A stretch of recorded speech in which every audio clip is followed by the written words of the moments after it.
Sans détour. Avec Sylvain Caron. Je m'appelle Sylvain Caron. Constamment aux aguets. À l'écoute. Découvrir les voix qui ne peuvent être entendues ou qui sont réduites au silence par les grands médias. À la recherche de la source du problème, très souvent, le chemin à parcourir est rempli d'obstacles de toutes sortes. Néanmoins, avec persévérance et acharnement, il est possible de mettre en place une stratégie de façon à prendre le chemin de la solution. Parfois, c'est une côte à remonter. La victoire est au bout du chemin. Prends une chaise à mes côtés. Viens t'asseoir et profite du spectacle.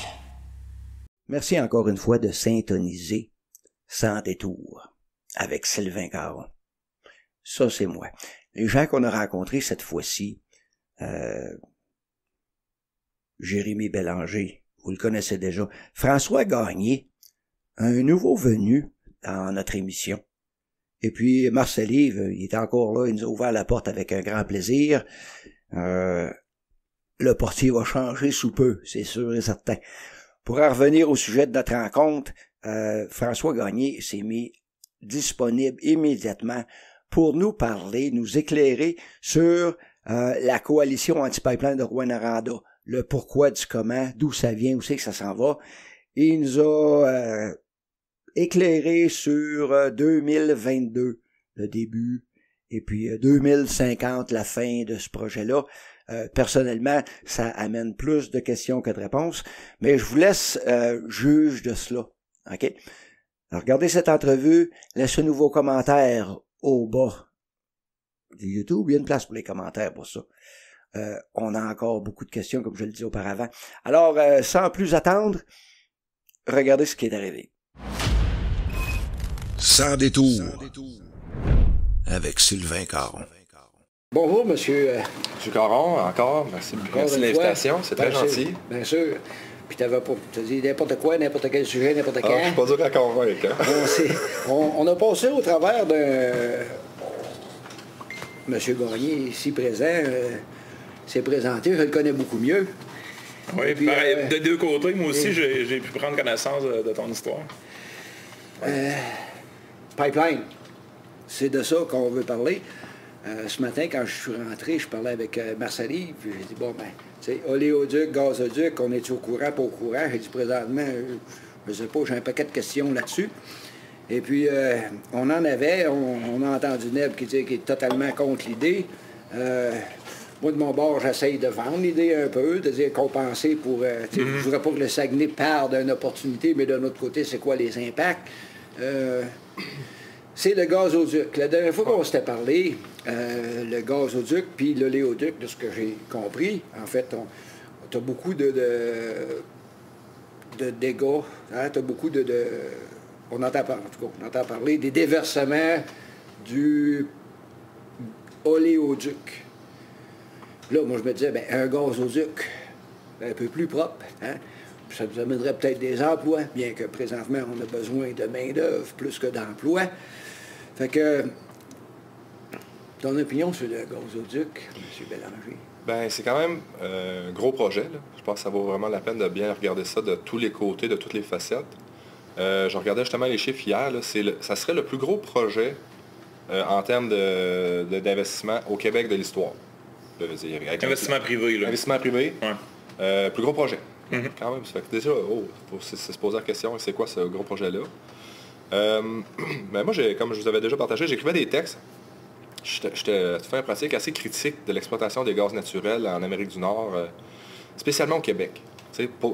Moi, c'est quelque chose de sûr, c'est que s'il y avait des projets de gaz pour déployer davantage le réseau de gaz naturel au Québec, bien, par défaut, je serais contre.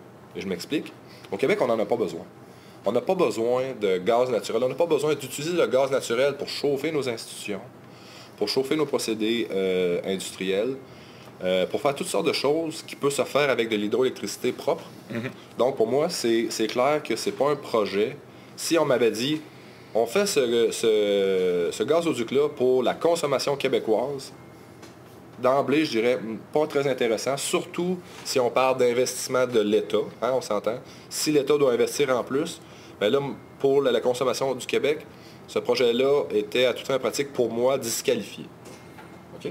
Disqualifié parce qu'au Québec, il n'y a pas de raison qu'on n'électrifie pas nos procédés industriels davantage, qu'on n'électrifie pas nos chauffages institutionnels, par exemple, hôpitaux, écoles, tout ce qui est chauffage institutionnel, qui était à l'époque fait au gaz naturel. J'étais justement ici, le gros bâtiment des Sœurs, au bout de l'apéro ici, c'est au gaz naturel, c'est chauffé au gaz naturel. Oh, oui, mais c'est ça, c'est parce que quand ils ont fait le choix, on ne connaissait pas ce qu'on connaît aujourd'hui. Dans le fond, ils ont fait le choix il y a 50 ans, puis voilà.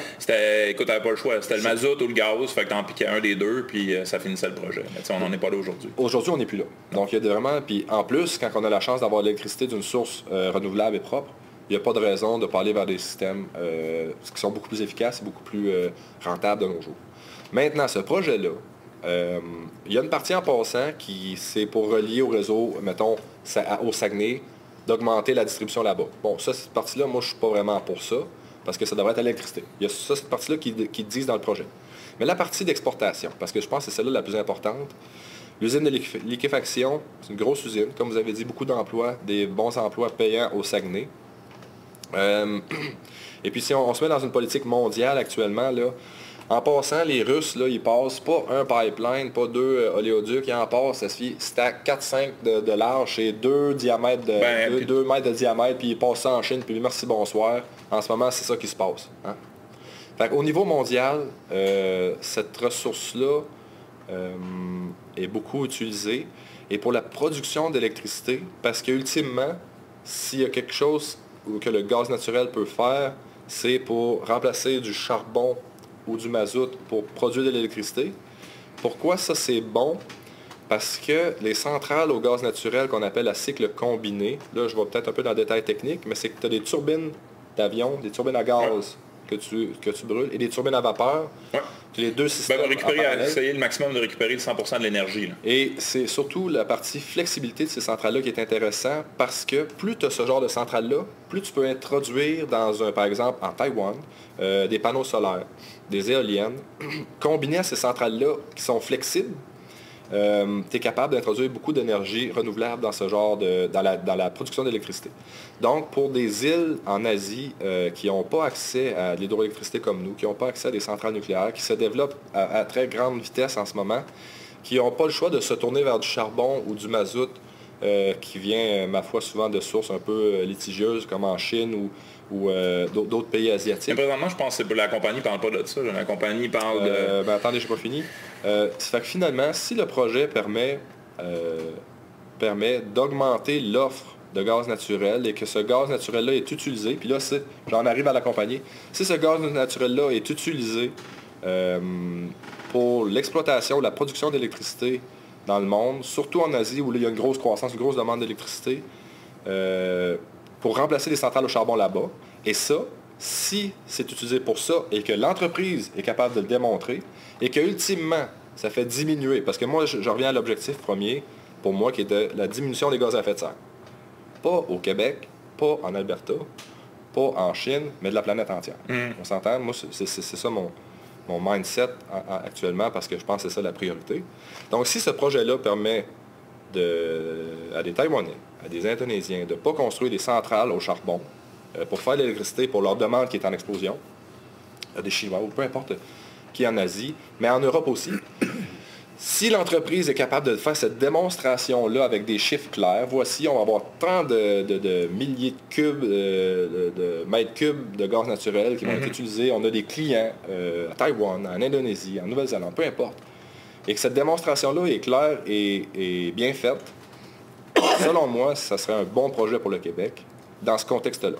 Donc, si ces millions de pieds cubes-là, on est capable de dire, bon, ça va faire diminuer, on remplace tant de centrales au charbon par ça, ça diminue les gaz à effet de serre de temps, globalement, on commence à avoir un projet qui est plus présentable. C'est pas fait en ce moment. Mais non, puis il y a plusieurs problèmes par rapport à ça. Le premier, c'est que la durée de vie du projet, c'est probablement une cinquantaine d'années. Eux-mêmes l'admettent dans le fond dans leur définition initiale du projet qu'ils ont soumis à l'Agence d'évaluation d'impact environnemental du Canada. Les contrats peuvent être signés pour des durées beaucoup plus courtes. Fait que même si, mettons, au début du pipeline serait utilisé pour ça, étant donné qu'ils vont avoir une durée de 50 ans, il n'y a aucune garantie qu'il va être continué à utiliser contre, dans le fond, pour enlever du charbon. Pas juste enlever, mais aussi parce que la demande augmente. Hein? Mais le but, en fait, de l'entreprise, c'est leur ligne de marketing, c'est vraiment de dire qu'on va remplacer du charbon, mais de leur aveu même, ils vont en vendre en Europe, puis en Europe, ça va remplacer du gaz russe, fait qu'il n'y a pas de gain, même que, étant donné qu'ici, c'est du gaz de fracturation, c'est une perte, ça va remplacer des usines nucléaires, donc encore là, on augmente le nombre de gaz à effet de serre. Puis, effectivement, peut-être remplacer des usines au charbon. Ça veut dire que même si ça remplace des usines au charbon, si on considère le pourcentage de fuite, parce que ça, c'est l'autre gros problème avec l'exploitation, dans le fond, surtout non traditionnelle, non conventionnelle du gaz naturel, c'est des projets qui vont avoir des fuites. Puis, comme j'expliquais, le méthane est très capteur de chaleur. Fait que c'est toujours ça le problème. Il y a sorti des études dernièrement comme de quoi que, justement, dans l'Ouest canadien, dans l'Ouest américain, depuis à peu près l'année 2005, il y a une grosse augmentation de l'émanation du méthane.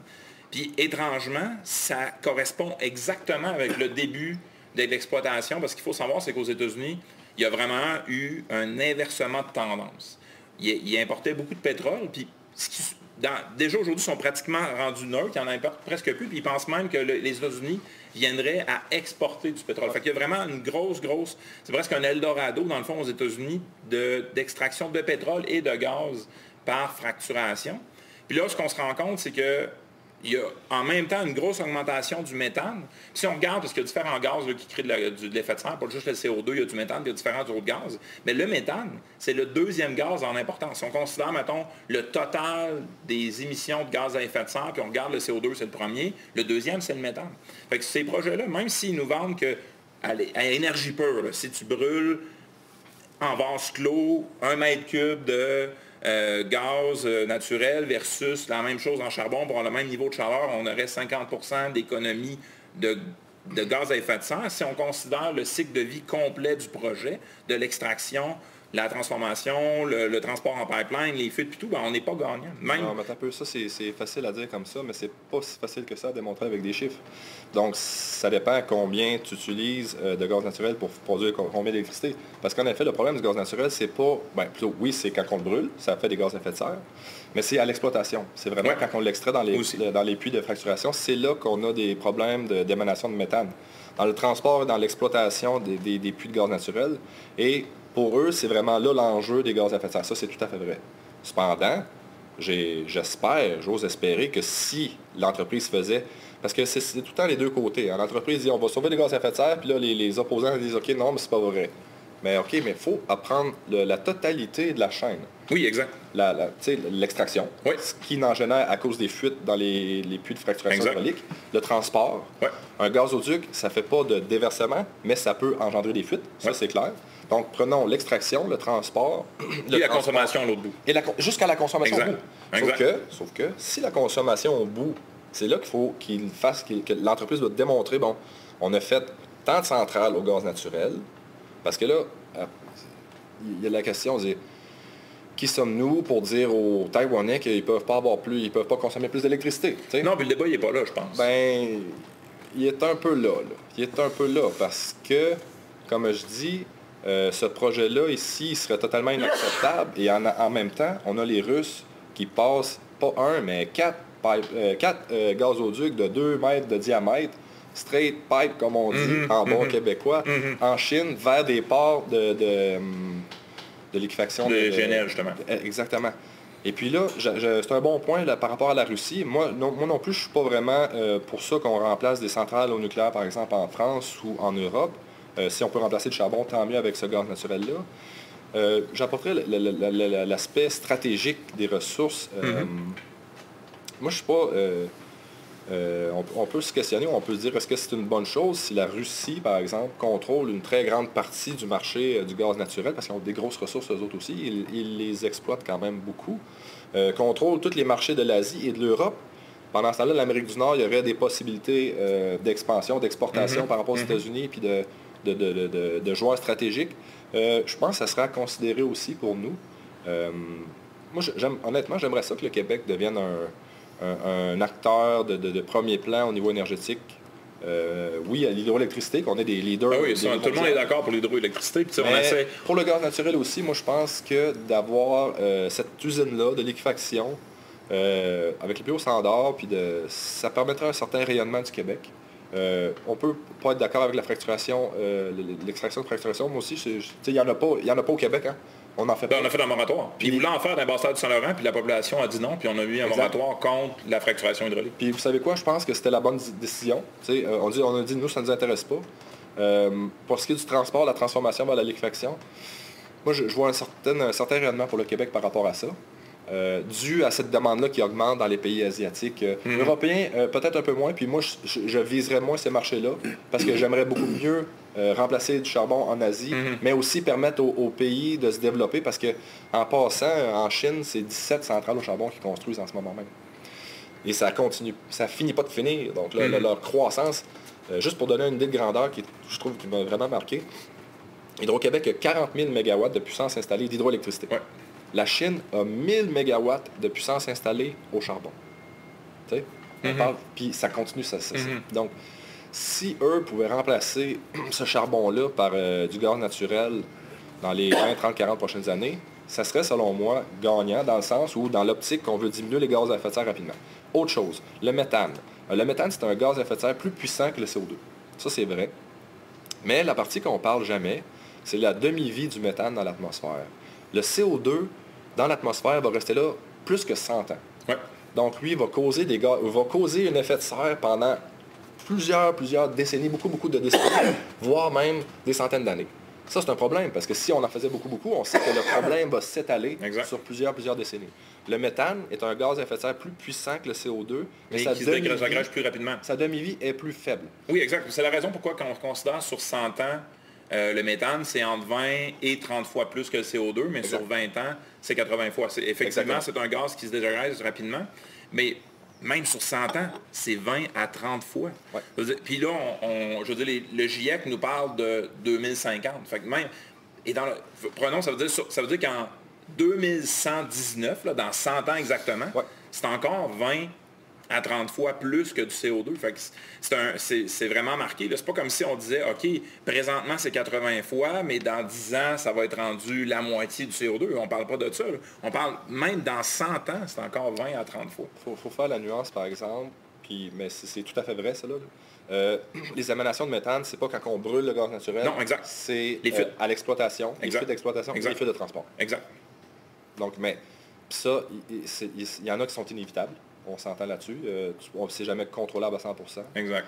C'est le danger des projets de gaz naturel, en fait. Exact. Surtout non conventionnels, comme ici au Canada. Avec la fracturation, en effet. Est-ce qu'on parle là de ce qu'on a vu à la télévision, où tu ouvres ton robinet, tu mets ton briquet, puis tu as de la flamme? Oui, c'est ça, mais... Ultimement, ça peut être ça. Parce que, finalement, la fracturation... On a vu beaucoup de ça, là. Oui, bien ça, il y a vraiment eu un boom depuis 15 ans à peu près aux États-Unis, partout, beaucoup d'exploitation de gaz et de pétrole de schiste. C'est quelqu'un qui fracture le roc et puis qui vont chercher une masse de gaz, mais après ça, cette fracturation-là, ce gaz-là peut se distribuer dans les nappes phréatiques, et puis après ça, tu peux en avoir dans ton... Ça, on n'a pas trouvé de manière de contourner ça. Non, puis le principe de fracturation, le principe physique de fracturation, on va toujours avoir ce risque-là. As-tu une autre manière que ça de ramasser le gaz naturel? Bien, de façon conventionnelle. Pas les puits de fracturation. Non, c'est ça. C'est le problème. Exact.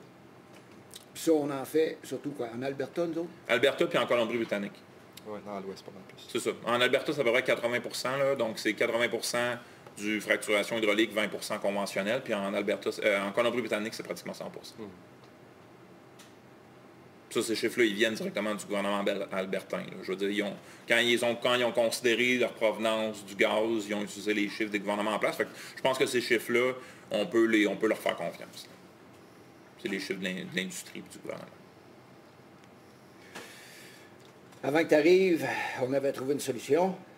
Il y avait une suggestion de solution. C'est que, bon, pour les 300 emplois qui sont au Saguenay, pour nous encourager, nous autres, à autoriser ça, il y aurait 300 ou 400 emplois.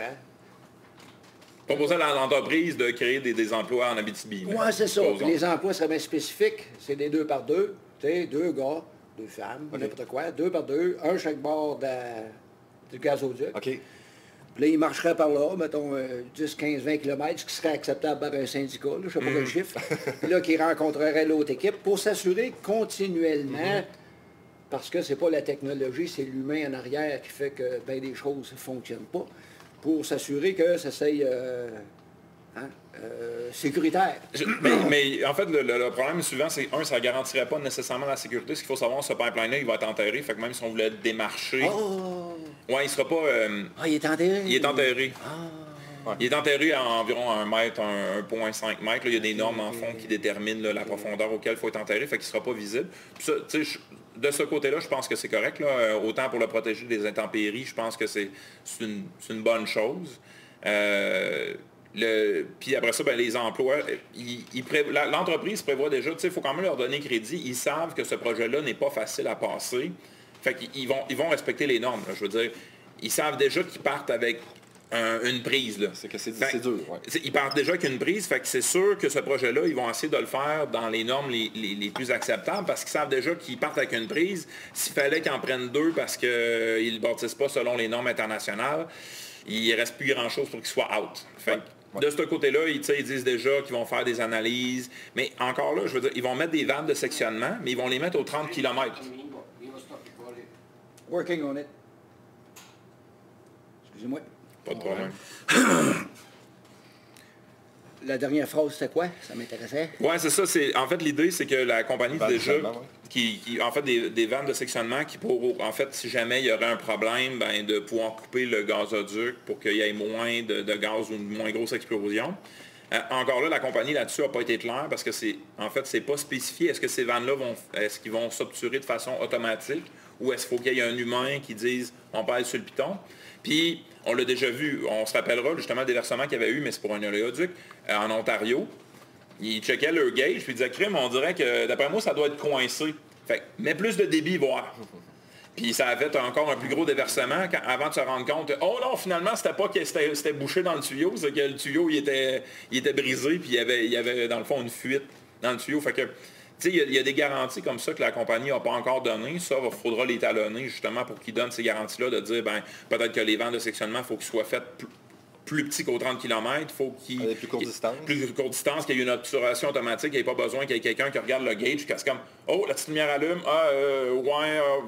ok, je vais le fermer, que ça se fasse automatique pour assurer la plus grande sécurité de ce pipeline-là, même si c'est jamais 100% certain qu'il ne peut pas y avoir un accident avec les pipelines. D'ailleurs, c'est pas toujours des gros accidents, mais depuis une vingtaine d'années, en fait, au Canada, les accidents sont répertoriés. Puis il y a plus de 1000 accidents avec des pipelines de différentes ampleurs, de différentes tailles de déversement. Fait que de dire que les pipelines, c'est 100% sûr, c'est pas vrai. Non, c'est pas 100% sûr. Il n'y a rien qui est 100% sûr. Non, exact. Ça, c'est clair. On avait parlé un petit peu de ça. Il me dit, Jérémy, toi, mettons, tu me donnes la responsabilité de t'assurer que tu contrôles ton gazoduc sur tant de kilomètres. Ouais. Bon, tu sais, moi, je travaille un peu dans ce domaine-là. Il y a des moyens technologiques, comme tu dis, d'avoir des sections plus courtes, d'avoir des appareils de mesure. Finalement, qu'est-ce que tu mesures avec les gauges? C'est soit des pressions, soit des débits. Il y a des moyens de mesurer le débit entre chaque section. Ça te permet de cibler des problèmes potentiels sur les sections. Moi, honnêtement, ça m'inquiète pas du tout. Puis on s'entend, en Abitibi, c'est quoi finalement, en Abitibi-Témiscamingue? C'est un tuyau qui passe chez nous. C'est rien d'autre. Comme vous dites, il n'y a pas d'emploi, il y a peut-être un peu d'emploi de maintenance sur les sections, mais à te faire passer que c'est un tuyau qui passe sur les territoires qu'on habite. Donc, moi, je pense que ça vaut la peine de se poser des questions puis d'être très rigoureux là-dessus. Oui, il faut être vigilant, c'est ça. Vigilant, exactement. Mais honnêtement, un gazoduc enterré avec l'entreprise, si elle voulait démontrer sa bonne volonté, elle pourrait nous parler de leur système de contrôle. Je pense que ça va venir. Et aujourd'hui, avec les technologies qu'on connaît de capteurs, de débit, pression, etc., il y a moyen de faire des choses très performantes. Très performantes pour les gazoducs. Les éoléoducs aussi, mais les conséquences de déversement sont beaucoup plus graves. Même si sur le gaz, je veux dire, s'il explose, ça peut être grave. Tu peux avoir une fuite, puis là, quelqu'un qui s'allume une cigarette. Non, on va à l'extrême. Non, c'est ça. Mais les conséquences sont plus graves dans un éoléoduc. Ça, c'est important de le dire. Un gazoduc, les problèmes de fuite, ça va évaporer du méthane. C'est pas rien, ça fait des gaz à effet de serre. Mais quand on questionne les gens, qu'est-ce qui les inquiète souvent, c'est vraiment les conséquences sur leur milieu propre, leur milieu proche de eux. Puis c'est normal, je pense aussi de se poser des questions par rapport à ça. Ça n'aura pas d'impact, ça ne peut pas avoir des impacts aussi majeurs, par exemple, qu'un gros déversement d'éoléoduc, par exemple. Ça, je pense que c'est important de le dire. Non, c'est sûr, mais comme c'est un petit peu ce que je parlais tantôt, là, la note de passage, là, je veux dire, si justement un déversement d'un oléoduc, ben, c'est 20%, une note de 20%, ben, ça ne veut pas dire que parce qu'un gazoduc c'est mieux, puis c'est une note de 30%, qu'on en est satisfait. Je veux dire, il peut y avoir des dangers, il peut y avoir une explosion, ils vont aussi passer en dessous de certaines rivières, ils vont aussi passer dans certains ruisseaux, certains intermittents. Qu'est-ce que ça fait s'il y a des... J'aimerais ça vous entendre, là, tu sais. Qu'est-ce que ça fait s'il y a une fuite dans certaines rivières-là et ces certains ruisseaux-là? Ça fait quoi? Ça fait quoi? Ben, en fait, en fait, il y a plusieurs choses. Les températures en Abitibi, semblerait-il, peuvent être assez froides, là, on le connaît. Puis si ça reste à valider, il y avait une question de valider si à très forte température l'hiver, s'il y avait une fuite, est-ce que ce gaz-là, au lieu effectivement de s'évaporer, resterait dans l'eau? Resterait dans l'eau, c'est ça. Puis pouvait couler dans le long de la rivière. Sinon, effectivement, si jamais le passage est mal fait, puis on touchait au fond de la rivière, ben, il y a une partie des sédiments qui pourraient, dans le fond, se déplacer dans l'eau. Puis là, ça pourrait brouiller l'eau, réduire, par exemple, la quantité d'oxygène dans l'eau, puis ça pourrait nuire finalement à la faune aquatique. Parce que vous savez que pour transformer pour que ça reste liquide, finalement, il faut que ce soit à moins 160 quelques degrés. Là, je veux dire, oui, mais là, on n'est pas de liquide. Là. Ce qui passe ici, il est gazeux. Oui, mais c'est ça. Mais s'il est gazeux, puis il n'est pas à moins 164 degrés, il va rester gazeux, puis ultimement, il va finir par s'évaporer. Je présume. Moi, je suis d'accord que l'entreprise doit bien démontrer ça. Les conséquences d'une fuite dans tous les types, tous les milieux, tous les écosystèmes où ça pourrait se produire. C'est ça. Il y a l'autre question aussi qu'on peut se demander. Ils ont décidé, parce qu'il y avait des épinettes, de passer dans la grande plaine argileuse. Puis on sait que c'est des terrains qui sont moins stables, justement, que dans le sud du Québec. Fait que ça aussi, ça va être une question très importante pour l'entreprise de prouver que sur une durée de vie de 50 ans, qu'il n'y aura pas de glissement de terrain, puis qu'il n'y aurait pas une chance justement qu'il y ait une rupture du pipeline parce qu'il y aurait une section de terrain qui drop de 10 mètres, ça casse directement le pipeline en deux. Puis ça non plus, ça n'a pas été démontré que... Mais dans un cas semblable, l'ordinateur rouvre le piton, ça coupe c'est ce qu'on espère, c'est ça. Et puis on la répare, c'est ça. Il va y avoir environ 15 minutes. Mais tu sais, c'est ça. Comme je disais, je pense que tout le monde est d'accord pour dire que la compagnie va faire son travail. Il y a des organismes de régulation au Canada qui s'attendent à la sécurité des pipelines. Puis on s'attend à ce que la compagnie suive les normes. La question n'est pas là. Je pense que la question, c'est, encore, comme on disait, il faut considérer le projet dans son ensemble. Dans son ensemble, c'est un projet qui nous apparaît pas raisonnable puis qui ne respecte pas nos engagements pour le climat. Si, comme je disais au début, si ils arrivaient à démontrer avec des chiffres de l'exploitation du début jusqu'à la fin, avec des clients, je veux dire, s'ils en arrivaient à dire, par exemple, que le projet va faire diminuer les gaz à effet de serre de temps parce qu'on a tant de clients qui vont faire de l'électricité, pas nécessairement remplacer, mais passer souvent à une question de nouvelles centrales électriques, là, par exemple en Asie, où il y a une grosse croissance. S'ils disaient, hey, nous, on avait, on va dire, 25 centrales au charbon, là, je dis des chiffres niaiseux, juste pour... On avait 25 centrales au charbon qu'on avait dans nos planches à dessin, qui venaient de charbon qui venait de Chine. Là, finalement, grâce à ce projet-là et d'autres projets à travers le monde, de gaz naturel liquéfié, on est capable de faire 25 centrales au gaz naturel d'une puissance équivalente, mais aussi, ça c'est la parenthèse que je pense qui est intéressante, on peut aussi intégrer, grâce à la flexibilité de ces centrales-là, des énergies renouvelables, autant solaire qu'éolien. Est-ce que ce projet-là deviendrait pour vous acceptable? Ça prendrait, je pense, encore des garanties supplémentaires parce que d'une question économique, tantôt je parlais de l'offre et la demande. Non. Ben attendez, vous m'avez demandé de vous laisser le temps de répondre. Je vais demander la même politesse. Dans une économie de marché, faudrait, même si on décide de dire ces usines-là, on ne les fera pas au charbon, il faudrait valider que ce charbon-là ne sera pas utilisé ailleurs parce que le charbon, on peut l'utiliser à deux choses. On peut l'utiliser pour génération de chaleur et génération d'électricité. Fait que même si il nous prouve que le gaz va être utilisé pour faire de la génération électrique, il faudrait aussi qu'ils nous prouvent que ce charbon-là, finalement, qui ne sera pas envoyé pour faire l'électricité, ne sera pas utilisé dans des processus industriels. Mais attention, parce que c'est les deux choses. L'entreprise ne contrôle pas le charbon. Voilà, vous avez la réponse. C'est ça la réponse. La réponse, c'est que la compagnie ne peut pas nous prouver, même si elle nous prouverait que le gaz est utilisé pour certaines choses, ils ne pourront pas nous prouver que le charbon qui n'est pas utilisé dans ces usines-là ne sera pas utilisé pour la génération de chaleur. À moins. Puis que ça deviendrait de l'addition. Non, ça marche pas. À moins que les deux gars de Californie diraient, nous autres, on va acheter puis réenterrer le charbon non utilisé pour produire... Non, qu'ils le laissent dans terre. Rendu là, qu'ils le laissent dans terre. Non, c'est juste une question, il y a un gisement, ils peuvent l'exploiter. S'ils décident de l'utiliser pour faire l'électricité,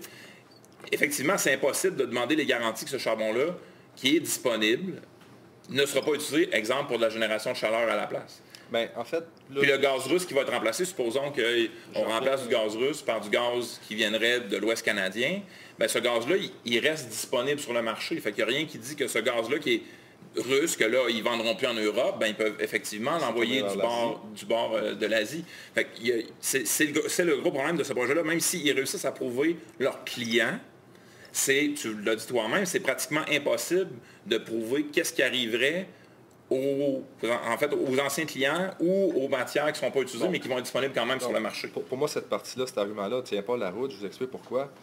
L'entreprise ne peut pas contrôler l'utilisation du charbon. C'est une compagnie qui fait un gazoduc avec une centrale de liquéfaction qui peut nous dire, attention, qu'il y a un certain nombre de clients.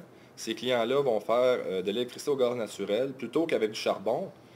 Après ça, le charbon, le charbon qui est utilisé à d'autres fins ailleurs dans le monde, elle n'a pas le contrôle ni le devoir de démontrer quoi que ce soit par rapport à ce charbon-là.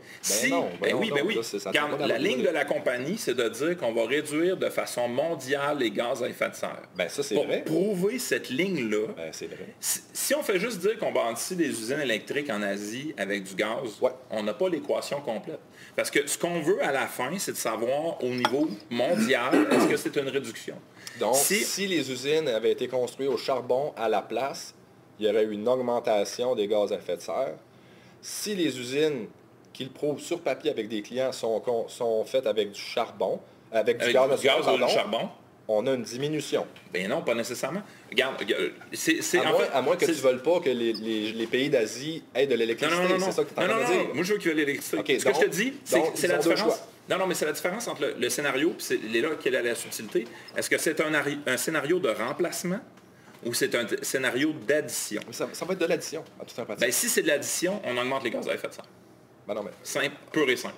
C'est ça l'addition. L'addition, c'est que le gaz... Donc, vous ne voulez pas que les pays d'Asie aient de l'électricité? C'est pas ça que je dis. Ça que vous voulez dire. Non, c'est pas ça que je dis. Malheureusement. Je dis que l'addition, c'est justement de dire que le charbon va continuer à être utilisé, puis que le gaz va être utilisé lui aussi. Ça, on tombe dans un scénario d'addition. Dans ce scénario-là, c'est sûr qu'on augmente de façon mondiale la production de gaz à effet de serre. Donc, vous ne voulez pas que les pays d'Asie aient du gaz naturel canadien, québécois.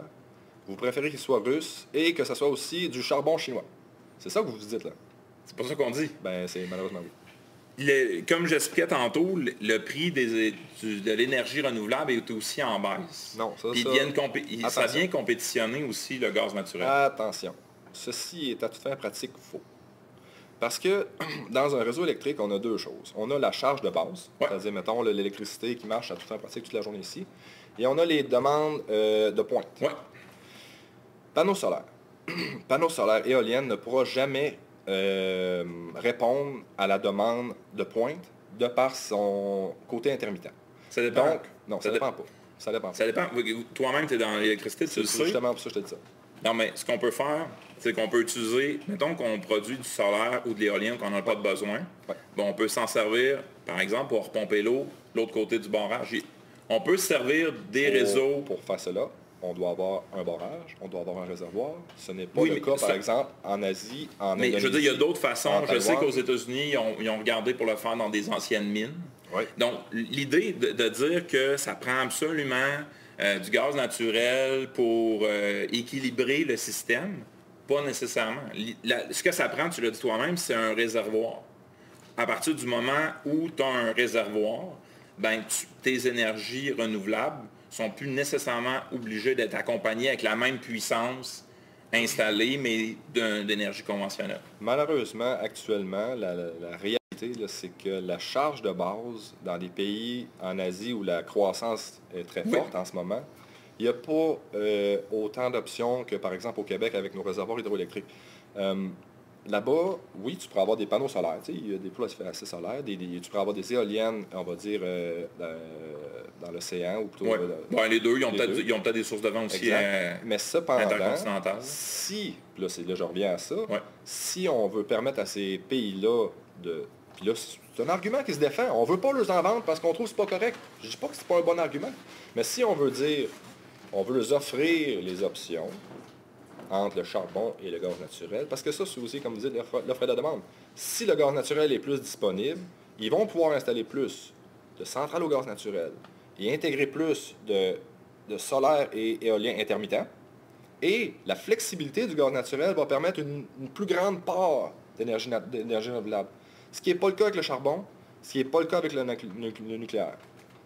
Dans les mines et tout ça, oui, je connais bien ça, mais ce sont vraiment des petites fractions ou des quantités d'énergie assez limitées. Et même des réservoirs d'hydroélectricité, ce sont des quantités vraiment infimes quand on regarde la croissance de la demande énergétique en Asie actuellement. J'essaie de concentrer ça là-dessus parce que c'est vraiment là l'enjeu, je pense, du 21e siècle. Même si la compagnie de son propre aveu ne vendra pas qu'en Asie. Moi, je suis d'accord, 100% d'accord avec vous. C'est là qu'on devrait mettre nos efforts, de vendre, si on avait vraiment un choix à faire, de vendre du gaz naturel là pour limiter l'utilisation de charbon là-bas, limiter tous les gaz à effet de serre que cette grosse croissance-là génère. Plutôt que de remplacer du gaz russe en Europe, où les oléoducs, les gazoducs sont déjà là, où le réseau est déjà là. C'est ça. Fait qu'on génère plus de gaz à effet de serre, c'est ça. Puis je suis d'accord, il y a une augmentation, mais qu'est-ce qu'on veut? On veut-tu une augmentation avec beaucoup de charbon ou on veut une augmentation moindre avec du gaz naturel? Oui, il y a une augmentation. Puis là, je reviens encore à dire, c'est correct de ne pas vouloir que l'Asie se développe. Puis vous savez quoi? C'est un argument, je pense, qui se défend, mais moi personnellement, c'est pas là que je voudrais aller.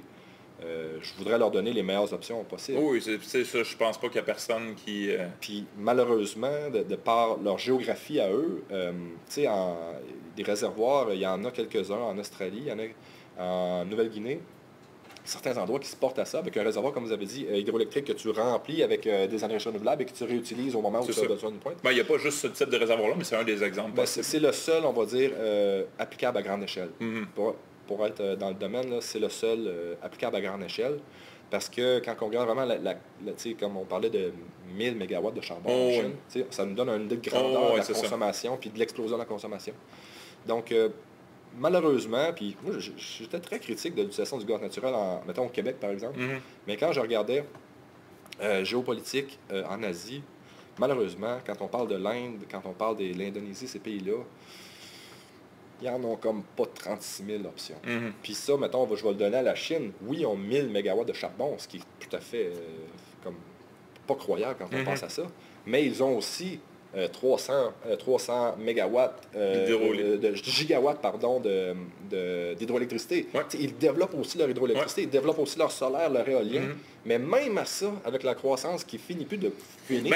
on dit ça, mais la croissance chinoise, je veux dire, était à 10%, puis là, elle diminue, elle est en bas de 10, puis... Mais là, elle se transfère vers les autres pays asiatiques du Vietnam, Indonésie, Thaïlande, Taïwan. Donc, ces pays-là ont une grosse croissance aussi, mais en effet, la croissance chinoise est un petit peu à diminuer, ce qui est tout à fait pratique pour la planète, je pense, c'est une bonne chose. On ne se le cachera pas. Donc, c'est pas mal ça. C'est pas mal ça. Fait qu'on a appris le mot de la fin? On a appris qu'il y avait moins de Chinois. Moins de Chinois? Décroissance de la population chinoise? Non, mais la diminution de la croissance économique, c'est ça. On devrait dire. C'est parce qu'à chaque année, dans les années 2000, il y avait, mettons, année, il y avait, mettons, 10% d'augmentation. Ici, on a peut-être 2% ou peu importe. Croissance économique. 10% de croissance économique par année. Décidé de faire moins de bébés. Non! Ah, c'était pas ça! Non! Oh, j'ai manqué le bateau. Puis, mot de la fin, prise 2. Puis la croissance économique est directement liée avec la croissance de la consommation énergétique. Donc, si eux autres ont une croissance en augmentation aussi fulgurante, l'énergie suit systématiquement. Bon, ben le mot de la fin, c'est tout un débat. Oui. Tu avais parlé de 2022 jusqu'à 2024. 22 pour la et 20, construction, 22 pour la et construction 24. du gazoduc, exact. On a le temps de se revoir. Oh oui. On a le temps de se Ben revoir. oui, c'est clair. De la façon que les gens sont informés. Moi, ce que je me rappelle, il y avait 2 chasseurs qui étaient approchés. Par l'entreprise. Et puis, les propriétaires immédiats versus les voisins. Puis, pourquoi pas, tout le monde. Puis d'avoir une bonne compréhension, finalement, de ce qui se passe. Y a-t-il une solution à ça, tu sais? C'est-tu blanc, c'est-tu noir? Y a-t-il du gris là-dedans? En tout cas, j'espère qu'on va se revoir là-dessus, parce que j'ai encore des questions, puis ça a été bien intéressant de vous entendre parler de ce sujet-là. Ben, merci de l'invitation. Merci beaucoup de l'invitation, M. Caron. Bon. Fait que ça, c'est officiellement clos. Là-dessus, franchement, c'est bon. Un bon débat, hein? Bon porte-parole, puis des idées, puis ça prend une solution quelque part, à un moment donné. Non, c'est sûr, on vit tous sur la même planète. Là. Ça, je pense qu'on est tous d'accord. En fait, souvent, il revient l'idée de dire agir, penser globalement, agir localement. C'est un petit peu ça que tout le monde se met en tête, de dire, ceux qui se mettent dans d'autres initiatives, que ce soit réduire les déchets ou peu importe, c'est de dire, pensons globalement, mais dans mes actions du quotidien, essayons de faire la différence localement. Je ferme l'interrupteur de la lumière de mon salon quand je quitte la maison. Oui, mais ça ne sera plus nécessaire. Mais oui. Je fais ma contribution localement. Qu'est-ce que je peux faire, moi? Exact. Et puis, parce que souvent, les gens sont dans les paroles globales, comme on dit, mais quand on regarde les actions au niveau local, au niveau personnel, les bobines ne suivent pas les bottines. Oui, l'inverse. Ça prend les deux. Je dis penser... Agir localement, penser globalement, mais il ne faut pas juste que ça soit sur les épaules du citoyen. Il faut aussi que nos gouvernements mettent en place des mesures. Puis ça aussi, ça tarde un petit peu. Je pense que les deux doivent y aller dans les... Je veux dire, autant les citoyens doivent faire un effort, je pense qu'autant que nos gouvernements doivent le faire aussi. Je pense que les deux doivent collaborer. Dans la coalition, oui. La tendance politique des membres, oui. Ça se situerait où? C'est une bonne question. Honnêtement, je ne l'aurais pas demandé. Okay, je ne suis pas fin, là, mais je ne l'aurais pas demandé. C'est pas une question, en fait. Tu sais, les gens qui ont joint la coalition, tu en as autant des plus jeunes, des moins de 35, que des plus vieux, puis... Tu sais, on se connaissait pas. Moi, c'est un monde-là qui sont venus sur la coalition, je les connaissais pas. Il y a des ingénieurs, il y a des ingénieurs biologistes. Ces gens-là, je les connaissais pas. Puis ce qui nous a, dans le fond, fait se rassembler, c'est vraiment le fait qu'on a chacun individuellement fait le même constat que ce projet-là, on n'en voulait pas. Puis c'est vraiment ça qui s'est fait, qui s'est rencontré. Fait que c'est pas parce qu'on jouait tous dans la même ligue de hockey amateur, puis on s'est dit « Hey, les gars, moi, je pars une nouvelle patente, ça vous tente d'embarquer avec moi? » Non, on n'était pas là. C'était des gens qui se connaissaient pas. Moi, je connaissais pas leur nom. Puis là, on a tous juste eu le même constat de dire « Ben, faut faire quelque chose. » Je demandais ça parce que la députée du Parti solidaire... Oui. Émilise était présente lors de la manifestation, le déploiement de la banderole. En tout cas, tu as mentionné quelque chose comme ça. Oui, exact. Mais d'ailleurs, il y a plusieurs candidats fédéraux qui étaient là. Je veux dire, Sébastien Lemire était là, le NPD était là, le Parti vert était là. Fait que oui, si tu me demandes est-ce qu'il y a des conservateurs dans ma gang, je ne l'aurais pas demandé, mais je te dirais, je pense que non. Il va peut-être avoir, probablement 90% plus de gauche, en effet, mais il va avoir un petit 10% de peut-être des cultivateurs, le principe de pas dans ma cour, qui est tout à fait légitime d'ailleurs. Quand tu as quelque chose qui va passer sur ton terrain où tu habites, tu as le droit de te poser des questions, puis tu as le droit même de t'opposer à ce genre de choses-là. Fait que ça doit être à peu près ça. Il doit y avoir beaucoup les gens Québec solidaire et NPD et tout ça. J'imagine le Parti vert ou même le Bloc, justement. Un peu des gens plus socialement conservateurs. Sébastien Lemire était là. Sébastien Lemire était là le 14. Là, il est rendu député. Mais le 14, avant les élections. Avant les élections. On était pendant la campagne. Pendant la campagne. Sébastien Lemire est... Ce qu'il en pense aujourd'hui, après la campagne, puis un succès aux élections... Je pense pas que ça l'a changé. OK. La position du Bloc est assez claire. Il n'y en a pas pantoute. Je pensais que le Bloc, c'était pas d'oléoduc, mais une ouverture sur le gazoduc. C'est l'impression que j'avais. Ils ont fait cette nuance? Moi, ce que j'ai cru comprendre, mais encore là, écoute, c'est pas moi l'expert de la position du Bloc sur la question, mais ce que j'avais cru comprendre, Yves-François Blanchette avait dit, a priori, on est contre, mais on va attendre les résultats du BAP avant de se prononcer définitivement. Pour ce projet-là spécifiquement. Pour ce projet-là spécifiquement. Je pense que les oléoducs, effectivement, écoute, même François Legault l'a dit, là, il a dit, il n'y a pas d'acceptabilité sociale, on ne le fera pas. Oléoduc. Dans le cas du gazoduc, comme je dis, le bloc, sa position, c'était de dire, a priori, on est contre, mais on va attendre la conclusion du BAP avant de se positionner au final. Puis je pense que la raison qu'il avait donnée, c'était la suivante. C'était, en fait, étant donné que c'est des élus, puis que lui-même, Yves-François Blanchette, avait été ministre de l'Environnement au Québec, sous le Parti québécois, c'était de dire, moi, j'en ai mis en place plusieurs BAP. Puis il dit, moi, en tant que personne politique, pour moi, étant donné mes antécédents, ça minerait comme la crédibilité des... En tout cas, c'était leur argument. Pourquoi il disait, on va attendre pour se positionner. Puis Sébastien, lui, en tout cas, il avait de l'air d'être plus clair qu'il était vraiment contre le pipeline, celui de gazoduc, mais que la ligne de parti obligeant ne s'était pas positionnée officiellement contre le projet. Finalement, la position de M. Blanchette, ce qui je comprends bien, c'était plus le respect du processus de BAP. C'est ça. De ce qui ressort de cet exercice-là, j'ai l'impression. Il y a un mécanisme au Québec pour définir des affaires, puis on va attendre le rapport. Mais c'était facile aussi, parce que comme je disais tantôt, le BAP, ça reste que c'est consultatif. C'est pas... Ouais. Ce que ça fait un BAP, en fait, si on vient à la base, c'est que oui, ça va remettre un rapport. Le rapport peut être désastreux. Puis en bout de ligne, pour le gouvernement, il y a toujours le choix d'accepter ou non le projet. La seule chose, c'est que si le BAP remet un projet qui est, un rapport qui est très défavorable, le poids politique d'accepter le projet devient plus grand. C'est à peu près ça, dans le fond, le rôle du BAP. OK. Ça fait penser un peu à l'Alberta, où ce qui viennent de canceller le poste d'un enquêteur de quelque chose, parce que ça commençait à trop chauffer sur le premier ministre de l'Alberta. Excusez, celle-là, je ne l'ai pas pogné. C'est intéressant. Il dit, la star qui s'en vient, il fait son enquête, il fait un bon travail, puis là, oups, ça vient chaud pour moi, il fait qu'on cancelle le poste. Il ne relèvera plus du provincial, mais il va relever d'un autre avocat. Fait que quand le rapport fait mon affaire, j'endosse. C'est quand ça. Le rapport Sinon, fait tu le tablettes. je le mets sur le tablettage. Le fameux tablettage. Fait que c'est l'autre affaire avec le MAP aussi qui va être intéressant de voir, c'est est-ce qu'ils vont considérer encore là l'ensemble du projet ou juste le bout de tuyau. Le danger, c'est qu'ils vont juste considérer la partie québécoise, fait qu'ils vont juste considérer l'usine de liquéfaction qui marche à l'hydroélectricité, puis le bout de tuyau. Il y a quelque chose, moi, par rapport à ça qui m'agace fortement, c'est que quand on a les opposants qui disent « regardez l'exploitation », puis qui ne regardent pas les clients. Non, c'est sûr. Et l'inverse est aussi vrai. Mais cependant, par rapport au BAP, par rapport au gouvernement du Québec, puis moi, je suis un nationaliste québécois. Ce que les Albertains font, c'est pas de mes affaires. Ce que les Taïwanais font, c'est pas de mes affaires. Je vous parle de ma vision.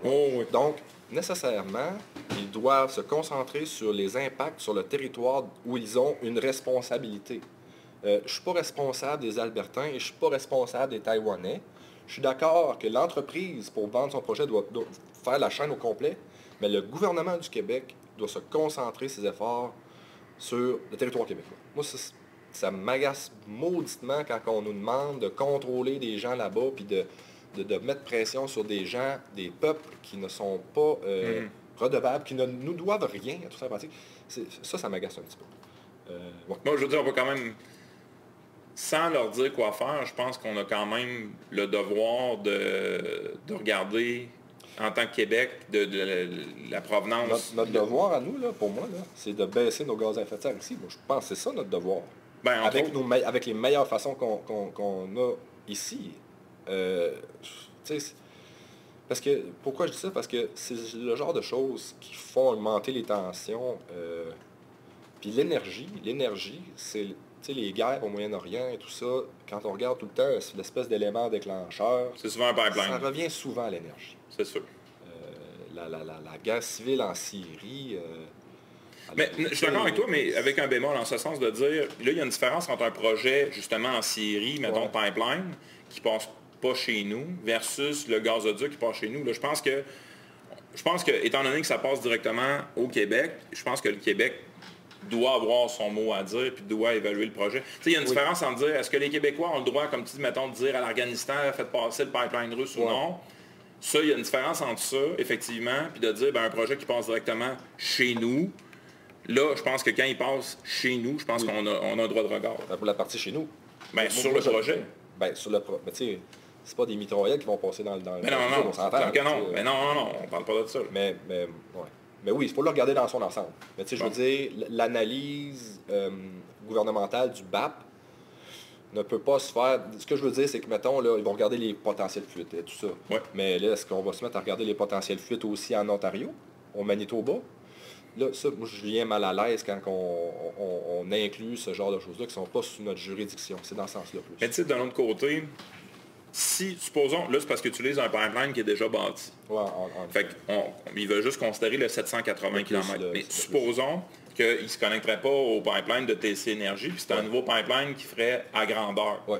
Ben, on le considérait au complet, le pipeline. On ne considérait pas juste le 180 km, les 780 km. L'autorisation gouvernementale du Québec ou le processus de BAP du Québec se ferait quand même juste sur la partie du Québec. Là, je veux dire. Un point qu'il avait amené, ou en tout cas une information que j'ai compris, c'est que un pipeline, un oléoduc, gazoduc, je peux décider d'être gazoduc, oléoduc, changer même tuyau. C'est ça? Ben, il y a des adaptations à faire, mais comme je disais, dans NRJS, c'était ça le plan de match. Il prenait le pipeline de TC Énergie, qui est un gazoduc, puis il le transformait en oléoduc. L'argument contre du 780 km, ben, c'est ce que j'ai entendu aujourd'hui, c'est on bâtit un gazoduc qui est plus socialement acceptable. Une fois que c'est passé, paf, là, on y va avec oléoduc. Là. Et ça là, fait mal. Je vais faire une parenthèse parce que les opposants, souvent de gauche, s'opposent juste au nouveau projet. Ils ne font pas le... Tu sais, ici, là, le Noranda, là, du gaz naturel, il y en a partout. Il n'y a pas personne qui parle de ça. Pourtant, le gaz naturel... Pourtant, ce serait le genre de choses qu'on devrait remplacer, tu sais, qu'on devrait mettre des efforts. Mais on parle seulement que des nouveaux projets. C'est un reproche, moi, que je fais aux opposants de tous les projets qui sont tout le temps de gauche, contre les ponts, contre les autoroutes, contre les gazoducs, contre tout. Mais ceux qui sont déjà là, c'est comme s'il n'y avait rien à faire. Comme s'il n'y avait pas des améliorations à apporter sur ces choses-là.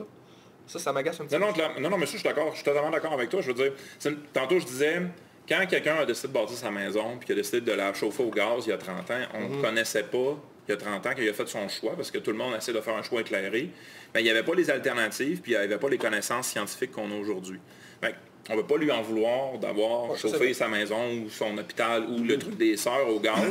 C'est correct. Je veux dire, ils ont fait le choix avec les informations qu'il y avait dans le temps. Est-ce qu'effectivement, il y a une transition qui devrait être faite? Est-ce que les bâtiments devraient être chauffés à l'électricité? Bien sûr que oui. Je veux dire, il n'y a pas personne qui est contre le bon sens, surtout qu'on a un certain surplus d'électricité. Ouais. Fait que je veux dire, pourquoi pas le faire? Ça, un peu comme changer la plomberie des écoles ou ce qu'il y a du plomb, oui, c'est ça. Même exact. OK, il faudrait aussi regarder ça. Mais c'est vrai qu'on n'en parle pas. Là, on a commencé à parler du plomb dans l'eau, mais on n'a pas parlé du gaz.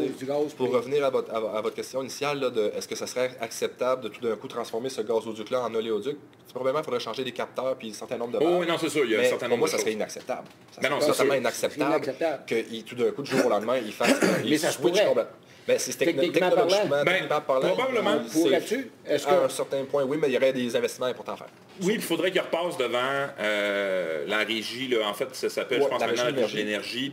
Il faudrait qu'il repasse devant l'Agence d'évaluation d'impact du Canada. Mais on s'entend que une fois qu'il est déjà bâti, le gros des impacts du projet sont déjà faits. Fait que c'est sûr que si tu présentes un projet juste pour le convertir, il faut que tu changes, mettons, tes capteurs. Puis que ton usine de compression, elle, va falloir que tu la remplaces complètement, mais tu sais, il y en a 3 sur le 780 km. Fait que toutes choses étant égales, ça fait peu de choses à modifier. Tout à fait.